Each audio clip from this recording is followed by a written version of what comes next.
안녕하세요. 오늘은 제가 퇴직자를 대상으로 좀 이야기를 나눠보도록 하겠습니다. 지금 우리나라의 그 퇴직자 인구가 65세 이상이 무려 1,000만 명이 넘어가면서 저도 요즘 우리 친구들을 만나거나 얼마 전 우리 롯데그룹의 고 신회장님의 따님이 돌아가셨을 때 거기에 갔을 때 많은 임원들이 정말 힘들어하는 모습을 보면서 과연 이것이 개인의 문제이기도 하지만 국가적으로도 함께 풀어야 하는 숙제라고 하는 것을 저는 더 깊이 깨달았습니다. 사실 저도 뭐 대기업을 나왔지만 대기업을 나와도 그게 뭐 먹고 사는데 그냥 궁여지책이지 그것이 뭐 큰 그러한 요인은 아니라고 하는 것입니다. 그리고 또 상황에 따라서 당장 육체적 노동을 해서 수익을 만들어가는 사람도 있고 또 직장인의 길에 좀과 여유를 만들어 놓았던 사람은 조금 더 작은 여유를 누릴 수 있는 근데 그 차이가 크지 않다라고 하는 것입니다. 그래서 오늘은 제가 퇴직 후에 그 불안을 좀 줄이고 또 재취업을 과연 할 수 있는가 그리고 우리는 디지털 시대에 어떻게 또 새로운 수익 창출을 해야 되는가에 대해서 이야기를 나눠보도록 하겠습니다. 뭐 예전에 대기업 취업을 하고 나서 대기업을 퇴직하면은 그래도 어느 정도 작은 여유는 만들 수 있었습니다.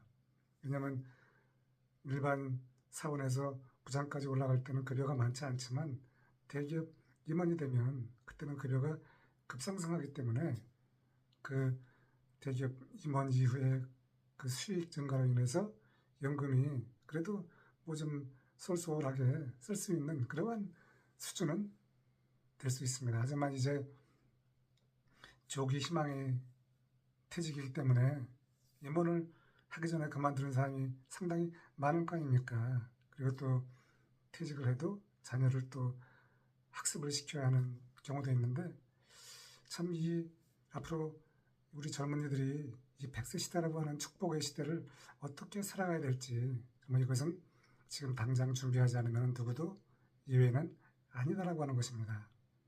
왜냐하면 연금만으로는 일단은 살아가기는 쉽지 않습니다. 저도 연금이 있고 작은 그 짠테크로 해서 모아놓은 것이 있기 때문에 그냥 그럭저럭 일을 안 해도 살 수 있지만 그렇게 풍족하진 않다라고 하는 것입니다. 그래서 연금은 연금대로 사용하고 또 육체적 노동을 하거나 아니면은 또 새로운 디지털 세상에서 온라인 창업으로 이렇게 수익화를 좀 만들어야만 그 규모가 커지기 때문에 그만큼 우리는 좀 더 여유를 누릴 수 있다라고 하는데 과연 지금 현실은 어떤가요? 퇴직을 하면 다시 내가 재취업을 한다 하더라도 그만큼 급여가 높지가 않습니다. 기업들은 갈수록 지금 세상이 온통 어려운 상황이잖아요. 뭐 관세 전쟁이라든가 또 저쪽에서는 전쟁 때문에 참 이 어려운 상황이기 때문에 기업들도 상전을 위해서는 현금 흐름을 탄탄하게 만들어야 되다 보니까 조기 희망퇴직을 시키는 것입니다. 그래서 비용이 적게 들어가는 인력을 쓰고 또 AI 시대이다 보니까 AI가 많은 일을 대체해 주잖아요. 그래서 이제는 경력자를 뽑아서 바로 일을 할 수 있는 그러한 새로운 취업 전략이 나왔다고 하는 것입니다. 그래서 신입사원은 갈수록 취업이 어렵기 때문에 참 이 누구도 경험하지 못한 이 혼란의 시대 속에서 우리는 각자 생존 전략을 만들어야 되는데 40대, 50대 조기 퇴직을 하게 되면 정말 아주 그 자녀를 키우는데 비용이 급상승하는 시점이잖아요. 그래서 참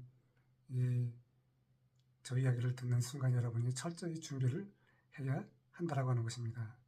뭐 잠시 우리가 급여가 있을 때 여유롭게 쓸 수 있지만 그 이후에는 급여가 상당히 줄어들기 때문에 또 가족 상황에 따라 틀리잖아요. 뭐 출가한 사람이 있으면 그나마 낫지만 그렇지 않으면 또 학자금도 들어가야 되고 출가 비용도 해야 되니까 정말 이것은 아주 심각한 이야기로 받아들여야 한다고 하는 것입니다.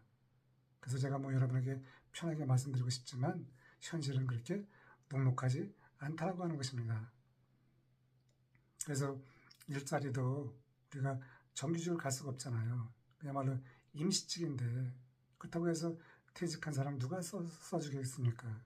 그래서 참 이것은 여러분이 퇴직하기 전에 미리 준비해 놓지 않으면 이것은 아주 굉장히 힘든 상황이 올 것이라고 하는 것입니다.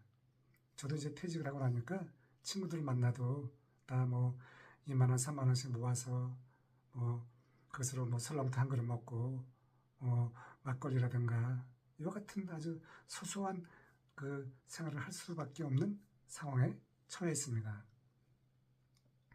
그렇다고 해서 가족에게 내가 무언가를 줄 수 있는 여유가 없잖아요. 그래서 생활비도 우리가 상당수 줄여야 되는 것이고 그래서 우리는 좀 스트레스라든가 무기력감에 빠질 수 있는데 하지만 그것을 누군가가 나의 인생을 대체해 줄 수가 없잖아요. 그래서 이것을 스스로 빨리 그만큼 준비한 사람은 그만큼 덜 불안을 느낄 수 있다고 하는 것입니다. 그래서 이것은 뭐 경제적인 문제도 있지만 하지만 우리가 또 할 일을 만들어야 하는 이 이중 구조 속에서 새로운 인생을 살아간다라고 하는 것입니다. 100세 시대이기 때문에 우리는 육체적 노동이든 온라인에서 우리는 뭔가를 해야 합니다. 평균 수명이 이제 늘어졌잖아요. 또 정년도 연장되고 있지만 하지만 그 연장되고 또 그 연금 그것만으로는 그 이후를 보장할 수 있는 것은 아무것도 없기 때문에 우리는 지금부터 철저히 경제적인 그러한 상황을 잘 준비해야 한다고 하는 것입니다. 직장인에게 되는 승진급여에 따라서 보상이 주어졌지만 퇴직을 하고 나면은 그것이 무너집니다. 더 이상 나를 채용할 데도 없고 채용한다 하더라도 임시직이기 때문에 정말 그 비용 절감에 대한 보상을 어떻게 우리가 준비해야 되고 또 채워야 될까 이것은 아주 중요한 숙제죠. 그래서 가장 중요한 것이 결국은 이제 먹고 사는 거잖아요. 그래서 이 결국은 이제 돈이라고 하는 구조적인 문제인데 그것을 전에 내가 어떻게 저축을 하면서 또 모아놓은 그러한 적금이라든가 연금이 있든가 또는 퇴직을 하고 또 공무원이라고 하면 또 공무원연금이 있잖아요. 이와 같은 연금과 또 재정적인 것을 또 하나 만들어야 됩니다. 뭐 여유가 있다고 하면은 작은 자영업을 할 수 있지만 그 자영업도 녹록지 않잖아요. 거기에 들어가서 한 번 이 문을 닫으면은 그만큼 큰 돈이 날아가기 때문에 그것도 쉽게 할 수 있는 것이 아니라고 하는 것입니다. 그래서 당장 육체적 노동도 필요하지만 그렇지 않은 우리가 세컨더리로 부업으로 또 온라인 창업을 준비해서 거기에서 단 몇십만 원이라도 우리가 수익을 내야 하는 것이 굉장히 중요합니다. 퇴직을 하고 나면은 건강이 또 중요하잖아요. 그래서 이 건강도 우리가 그냥 무시할 수 없기 때문에 건강을 잘 유지할 수 있는 그와 같은 일을 해야 한다고 하는 것입니다. 그래야만 100세 시대 인생이 흔들리지 않는다고 하는 것입니다. 오늘 제가 중요한 이야기를 말씀드렸는데 대기업을 다녀도 이제는 힘든 시절이고 재취업은 현실적으로 녹록하지가 않고 또 노후 불안이라고 하는 것은 갈수록 심해지기 때문에 우리가 필요한 것은 준비된 노후를 만들어야 되는데 스스로 그것은 자기에 맞게 경제적 설계를 하는 것이고 또 육체적 노동이든 온라인 창업이든 작은 그 생활비 수준을 다시 우리가 벌어야 된다고 하는 것입니다. 그래서 오늘 저 이야기를 듣는 퇴직자 여러분께서는 뭐 스스로 뭐 여러 가지 준비를 하셨겠지만, 하지만 그것은 대다수는 그렇지 않다라고 하는 것입니다. 그래서 오늘 제 이야기를 듣고 저와 함께 머리를 짜매서 우리가 인생의 막을 잘 준비하면 좋겠습니다. 다음에 또 다시 퇴직 이야기로 만나도록 하겠습니다. 감사합니다.